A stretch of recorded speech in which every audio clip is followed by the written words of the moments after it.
आप देख रहे हैं लाइव इंडिया हर पल।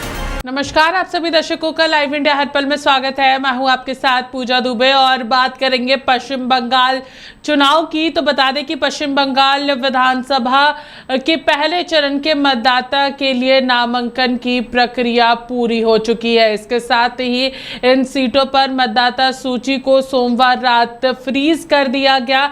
इसी बीच सुप्रीम कोर्ट के कड़े रुख के बाद मंगलवार तक हर हाल में चुनाव आयोग को अंतिम वोटर लिस्ट जारी करने को कहा गया है। हालांकि सवाल यह उठ रहा है कि मंगलवार को जारी वोटर लिस्ट में न्यायिक अधिकार यहाँ पर अगर हम लोग बात करेंगे तो न्यायिक फैसले के बाद नाम जोड़ा जा सकेगा या नहीं। बता दें कि सर्वोच्च न्यायालय में एसआईआर मामले की सुनवाई 13 अप्रैल को होगी। सर्वोच्च न्यायालय उस दिन यहाँ पर न्यायाधिकरण के तहत किए गए सभी नामों के मतदान अधिकारों के प्रयोग के संबंध में कई आदेश जारी कर सकता है। बता दें कि यहाँ पर आधी रात के बाद मतदाता सूची को फ्रीज कर दिया गया था। आज प्रथम चरण के मतदान के लिए नामांकन दाखिल करने का अंतिम दिन था। लोक प्रतिनिधित्व अधिनियम 1951 भारत के संसद और राज्य विधानसभा चुनाव में चुनाव कराने उम्मीदवार की पात्रता और अपात्रता, चुनाव भ्रष्टाचार और की रोकथाम और चुनावी वादों के संबंध के लिए मुख्य कानून बनाए गए हैं। बता दें कि भारत निर्वाचन आयोग को चुनाव कराने के लिए प्रतिष्ठित प्रक्रिया और नियम प्रदान करता है। बता दें कि पारंपरिक रूप से प्रथम चरण के सभी मतदाता केंद्रों पर आधी रात के बाद मतदाता सूची को फ्रीज कर दिया जा चुका है। तो अगर कल यानी कि अगर हम लोग मंगलवार यानी आज के दिन की अगर हम लोग बात करते हैं तो काम शुरू कर दिया गया है। हालांकि काम अभी शुरू नहीं हो पाया है और साथ ही बता दें कि तो क्या एक भी नाम जोड़ने पर वे वोट नहीं दे पाएंगे, ये सबसे बड़ा सवाल उठ रहा है। अब देखते हैं कि अगली सुनवाई में अदालत इस संबंध में क्या कुछ दिशा निर्देश देती है और क्या नए नाम यहाँ पर जोड़े जा सकते हैं या नहीं। वहीं अगर हम लोग बात करेंगे निगरानी के लिए एक समिति गठित हुई है। इस बीच देश के सर्वोच्च अदालत ने आज न्यायाधिकरण के कामकाज की निगरानी के लिए एक समिति गठन करने का आदेश दिया है। इस समिति में पूर्व न्यायाधीश या फिर न्यायाधीश शामिल होंगे और मुख्य न्यायाधीश यहाँ पर आज पूरी प्रक्रिया तय करेंगे। अदालत ने कहा है कि हम न्यायाधिकरण को आवेदन का निपटारा करने का निर्देश देते हैं। यह जांच करने की नाम क्यों छूटे हैं, ये भी यहाँ पर बातें आई है, वो तय करेंगे कि मामले को कैसे निपटाया जाए।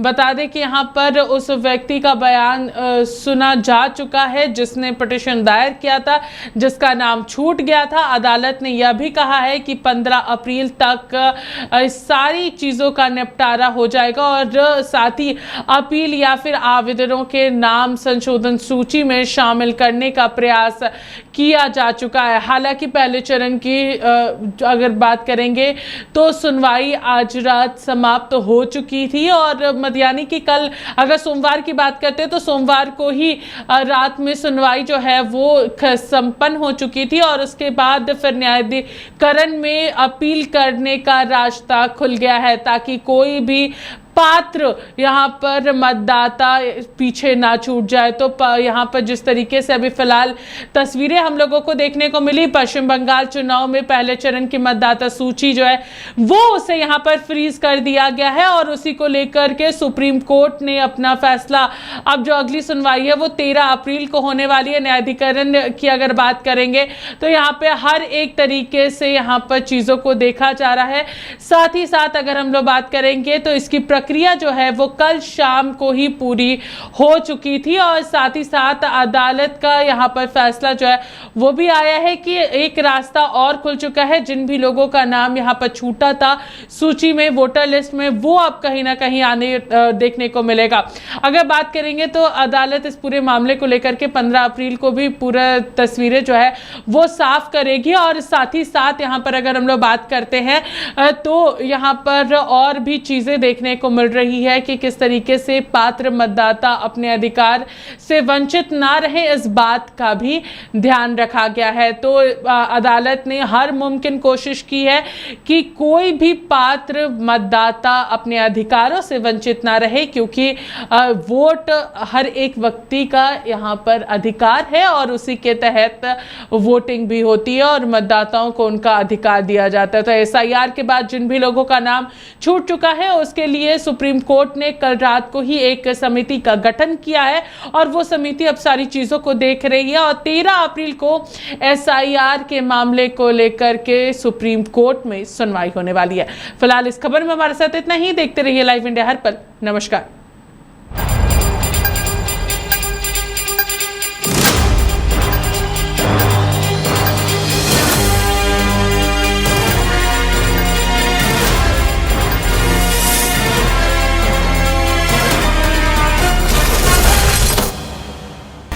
आप देख रहे हैं लाइव इंडिया हर पल।